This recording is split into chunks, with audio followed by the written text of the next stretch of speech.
We're heading over to weather now to talk with Zane about what we can expect for today. And I see some cloud cover on your radar. That's much different than what we had yesterday. Yeah, and depending where you're at, it's going to be a lot cooler outside here today than yesterday, Jody. Most of us at least going to be somewhat cooler. Some places, especially across southern Iowa where these clouds are holding fast, you're going to be way cooler. Temperatures mostly in the 40s if you're south of I-80, but it's a very sharp contrast. Just south of Des Moines is where that line of clouds lurks. I mean, basically if you go to like Norwalk or just into Warren County, you get into the cloud cover. And then a little bit farther south across northern Missouri, clouds are bubbling. The atmosphere is trying to create some stuff. Eventually it will later this afternoon towards the evening. Again, the severe weather risk is still mainly confined to far southeast Iowa, especially as you head from, let's say, about Centerville and Bloomfield, Keosauqua, Mount Pleasant, and then southeast of there, especially across northeastern Missouri and over into Illinois. Just to the south of this bank of clouds through southern Iowa is the warm front, very sharp boundary between the warm air and the less warm air.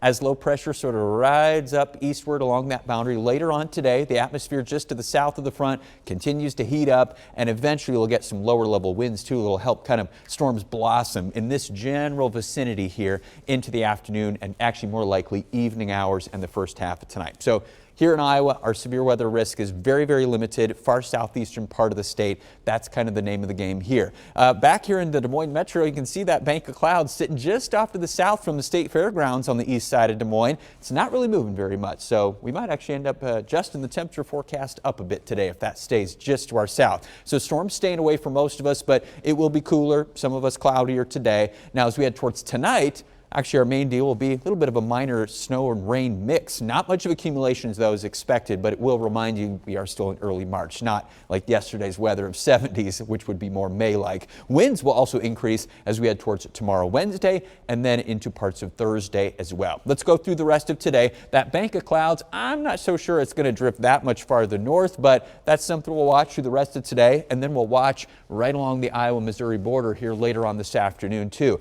Probably more likely 5 o'clock onward is when any storms down this direction will start to pop, move right through, kind of skirt through far southeast Iowa, and then probably blossom into more widespread severe weather into the probably the Mississippi River Valley and then over into northern Illinois.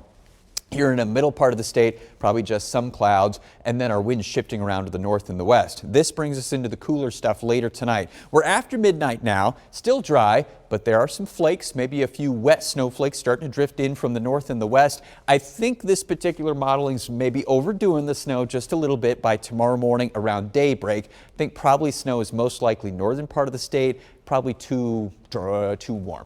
Probably going to be just wetness across the southern half of Iowa into tomorrow morning, but at least some potential for some mixing across most of the state, but not much in terms of actual accumulation. Inch or less, probably less than that, especially given how warm the air has been. Then as we dry out into tomorrow, skies will clear, temperatures only 40s, but wind gusts northwesterly 30 miles per hour or more. That's your Wednesday afternoon. Wind chills probably in the 30s. We'll quickly then swing those winds around as we head into the day on Thursday, and that will bring us our temperatures up, but also wind gusts on Thursday into the neighborhood of 40 miles per hour. So a couple days of wind ahead. Heading to the weekend, chance of snow to the north early Saturday, then a better shot this coming Sunday. All right, Zane, thank you.